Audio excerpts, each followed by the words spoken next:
calculer, je crois que c'était C1 cosinus bêta x plus C2 sinus bêta x plus j'avais MO sur P plus M1 moins M0 sur L facteur de x. Je crois qu'on avait une équation comme ça. Alors, après avoir trouvé ça, vous allez voir que nous allons essayer de transformer cette équation par rapport à notre cas. Par rapport à notre cas, nous allons transformer cette équation et vous allez voir que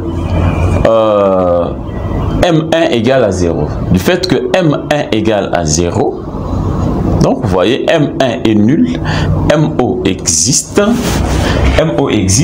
alors nous allons faire, ici nous avons aussi P, MO existe est égal à 0, vous allez voir que cette équation sera C1 cosinus bêta x plus C2 sinus bêta x plus ceci tombe, c'est égal à 0, il me reste MO sur P, donc je peux prendre 1 sur P en évidence, 1 sur P en évidence, je mets 1 ici, je mets 1, ou soit je l'ai fait directement pour ne pas compliquer les autres, sur P plus ceci tombe, il me reste moins MO x sur PL. Sur PL. Alors, après avoir trouvé ça, je vais mettre MO en évidence, MO sur P en évidence. Donc, j'aurai Y égale à C1 cosinus bêta x plus C2 sinus bêta x plus MO sur P. Ici, j'aurai 1 moins x sur L. Et là, nous avons l'équation, la solution générale de l'équation de second degré qui répond à ces cas ici. Maintenant, il nous faut calculer C1 et C2. Comment est-ce que nous allons calculer C1? Comment est-ce que nous allons calculer C2? Mais seulement, je peux venir comme dans les équations. J'ai aussi d de y sur d de x égale à 0. Je peux déterminer d de y sur 2 de x. Calcule la dérivée de y par rapport à x. Donc cette dérivée sera, on dérive toujours de la même manière, on aura moins C1, je crois que vous comprenez déjà très bien, bêta sinus bêta x plus C2 sinus bêta. C'est C2 bêta sinus bêta x, ça sera cosinus, la dérivée sera cosinus bêta x plus la dérivée, je l'ai fait à partir d'ici, la dérivée de MO, il n'y a pas x ici, là c'est automatiquement ça tombe et je reste avec moins, j'aurai moins MO sur PL, donc x tombe dans la dérivation, donc il me reste MO sur PL, donc c'est quelque chose comme ça, MO sur PL. Et s'il faut aller encore plus loin, parce qu'il faut calculer, le coefficient, bien sûr, il faut calculer les coefficients. Nous allons partir maintenant en posant le x égale à 0, y égale à 0, et nous allons essayer de déterminer les coefficients C1 et C2. On y va avec x égale à 0. Donc si x égale à 0, y égale à 0. X égale à 0, y égale à 0, nous avons l'équation de y qui est ici par exemple. X égale à 0, y égale à 0. Je peux prendre cette équation de y.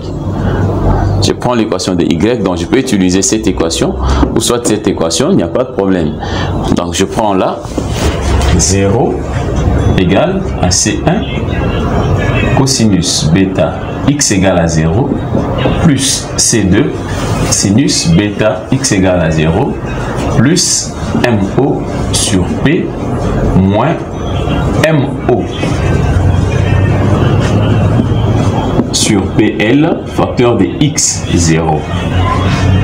0 ici tombe, ceci tombe, les sinus aussi tombent, il me reste C, ainsi de suite.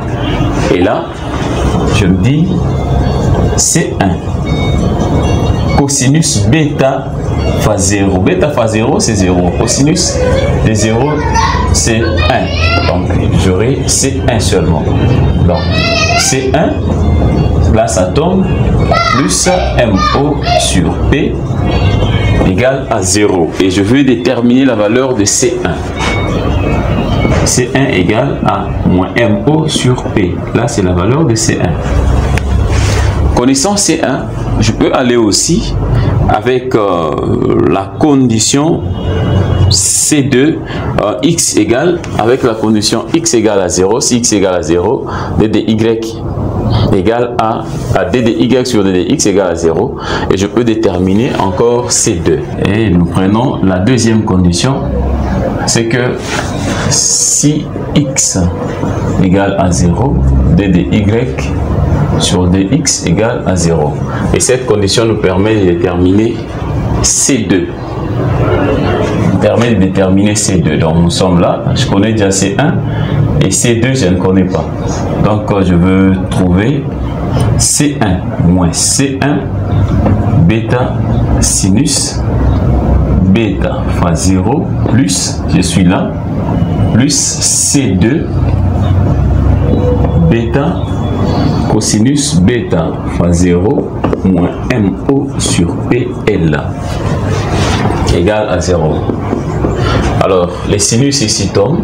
Sinus de 0 égale à 0. Ceci tombe. Je reste avec C2 cosinus. Ici, c'est 1. Ça tombe aussi. Là, c'est 1. Je reste avec C2 bêta. Alors, ici, j'aurai C2 multiplié par bêta sera égal à MO sur PL. Ce qui fait que C2 égale à MO sur bêta PL. Là, nous trouvons C2. Alors, connaissant C1 et C2, nous pouvons le remplacer dans les deux équations des Y et DDY sur le DX. Et on peut trouver leurs équations appropriées sans problème. Alors, connaissant ces deux valeurs, regardez, je peux mettre maintenant la valeur de Y. La valeur de Y sera égale, je vais prendre juste la même valeur de Y, c'est ici. Y sera égal à C1. C1 c'est moins P1 moins MO sur P. Là c'est la valeur de C1. C1 cosinus bêta X plus C2 sinus bêta X plus MO sur P facteur de 1 moins X sur L. Là c'est l'équation de la déformée. Et aussi DDY sur 2DX égale moins C1 moins C1 moins C1, nous avons moins MO sur P. Ok. Bêta sinus bêta X plus C2. C2, nous avons trouvé MO sur bêta PL. Voilà. Et puis bêta cosinus bêta X moins MO sur PL. Et alors, je peux partir. Je me dis DDY sur 2DX égale moins. Donc, je trouve MO bêta sur P sinus bêta X plus le bêta ici peut tomber. Je reste avec MO sur PL. MO sur PL. MO sur PL cosinus bêta X moins MO sur BL. Et là, nous avons, ici, nous avons Y. Là, nous avons DDY sur DDX. Et nous allons prendre la troisième condition. C'est cette condition ici. Si X égale à L, parce que nous avons commencé par si X égale à 0, si X égale à 0, Y est égal à 0. C'était la première condition. La deuxième, si X égale à 0, DDY sur DDX égale à 0. Et la troisième maintenant, je vais prendre X égale, là je viens ici, X égale à L, Y égale à 0. C'est la troisième. Donc, X, je me dis si X égale à 0 à L, Y égale à 0. Avec cette condition, je peux encore évoluer. Je me dis si X égale à 0, à L, Y égale à 0. Automatiquement, je suis là.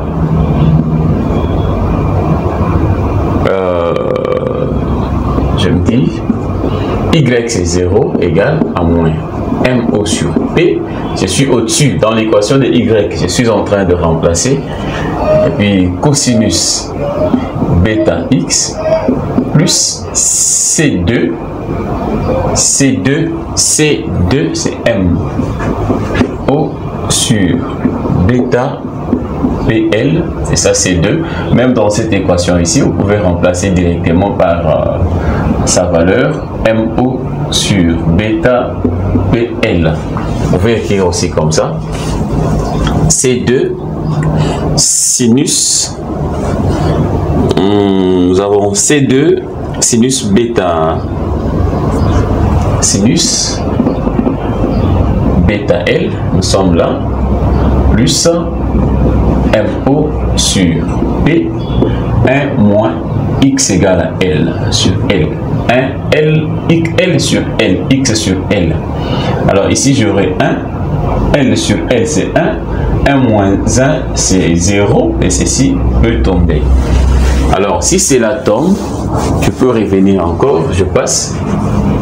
Ceci passe de l'autre côté, dans l'autre membre, j'aurai MO sur P, cosinus bêta L, d'ailleurs si c'est X égale à L, cosinus bêta L sera égal à MO sur bêta PL sinus bêta L. Donc c'est de cette manière nous allons nous retrouver avec ces éléments là.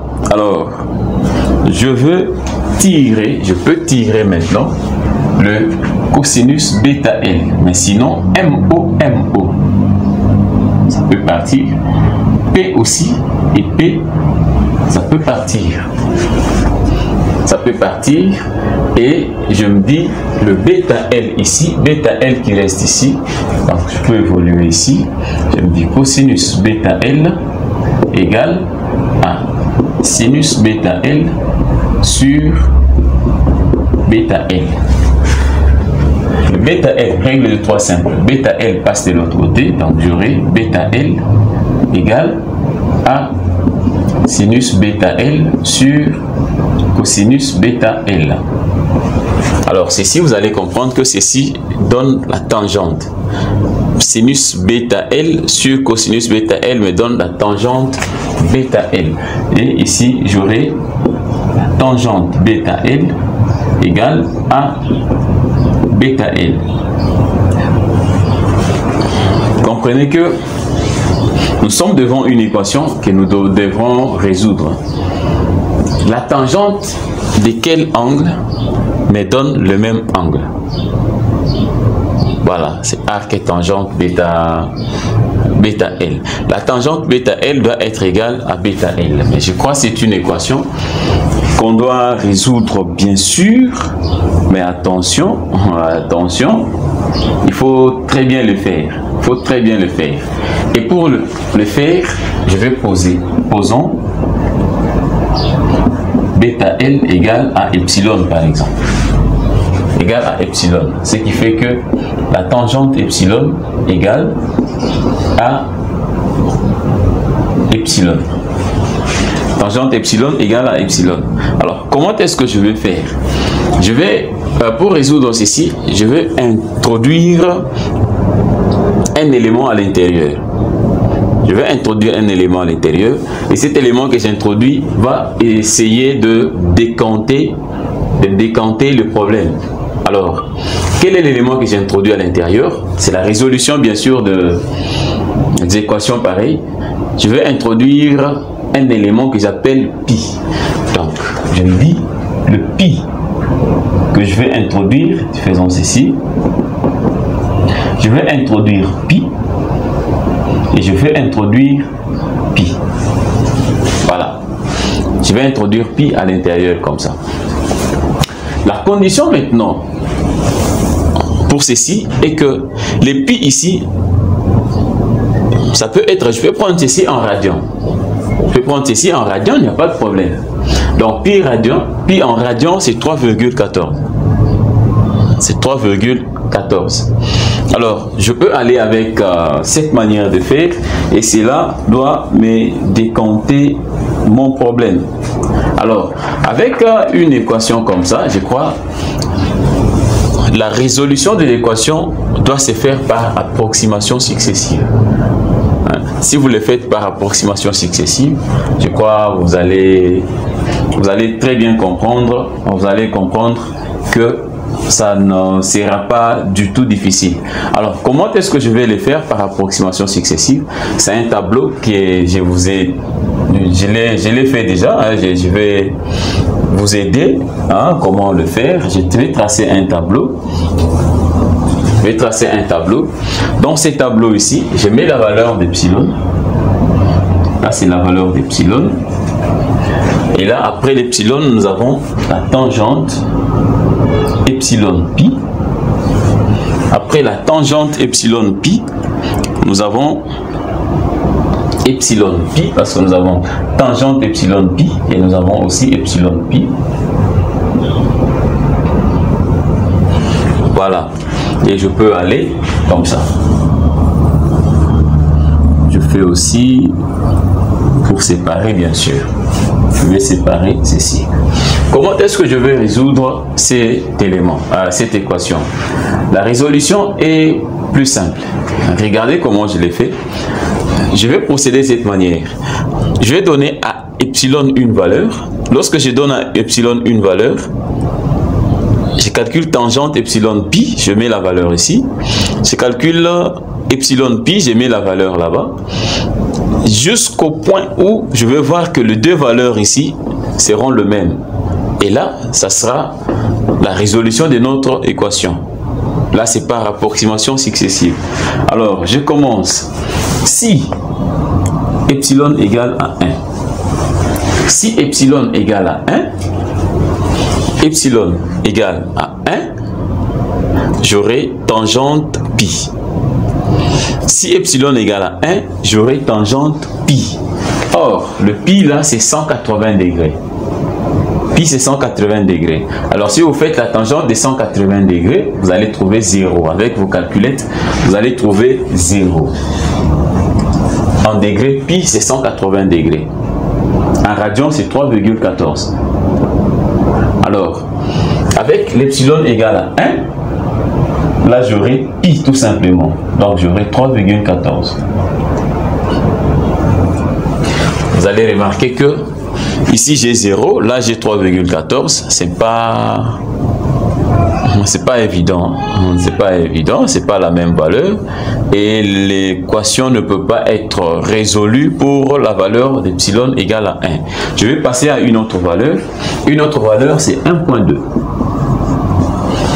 Epsilon égale à 1,2. Si vous prenez epsilon égale à 1,2 et vous mettez votre epsilon dans l'équation de la tangente avec votre calculette 1,2, vous pouvez prendre le pi en radian tout comme le pi en degrés. Après la tangente ici, il n'y a pas de problème. Alors 1,2 multiplié par pi, les tout tangentes, Calculez avec votre machine, vous allez trouver 0,325. 0,325.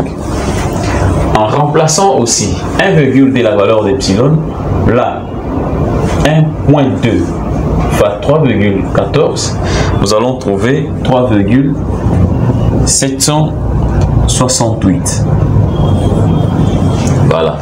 Je trouve que je suis toujours de loin. Je suis vraiment très loin par rapport au résultat des deux valeurs. Je descends encore. Je prends 1,3. 1,3. Si je prends 1,3, je fais la même chose. Je remplace par epsilon. Epsilon 1,3 multiplié par pi, les tout tangentes. Avec 1,3, je vais trouver 1,376. 1,376. Je prends 1,3 multiplié par pi, et là, multiplié par 3,14, et là, je trouve 4,084. 4,084. C'est pas toujours la même valeur. Mais ici, ça monte quand même. C'est pas toujours la même valeur. Je passe, je vais prendre 1,4. Je fais la même chose. Epsilon multiplié par pi, et tout tangente. Et là, je vais trouver 3,078. 3,078. Et epsilon multiplié par pi, je trouve 4,398. Voilà. Je peux passer encore, je vois quand même, ça s'approche. 3 et 4 à peu près. Je prends 1,5. 1,5. Je prends 1,5 pi de toute tangente. Cela me donne 6,314. Ici, 1,5 multiplié par pi, je trouve 4,555. Et je vois que là, ça monte. Là, ça monte. Là, ça reste. Donc, je suis en train de voir maintenant que la résolution, la valeur d'epsilon est entre cette valeur et l'autre valeur. 1.4 et 1.5. Donc, je ne peux pas aller au-delà de 1.5. Je vais retourner un peu en arrière. Mais là, c'est 1.45 plutôt. Cette valeur, c'est 1.45. Voilà. Donc, je trouve que la valeur d'epsilon est entre 1.4 et 1.45. Or, entre 1.4 et 1.45, nous avons 1.41, 1.42, 1.43, 1.44. Voilà. Alors, nous allons essayer d'évoluer.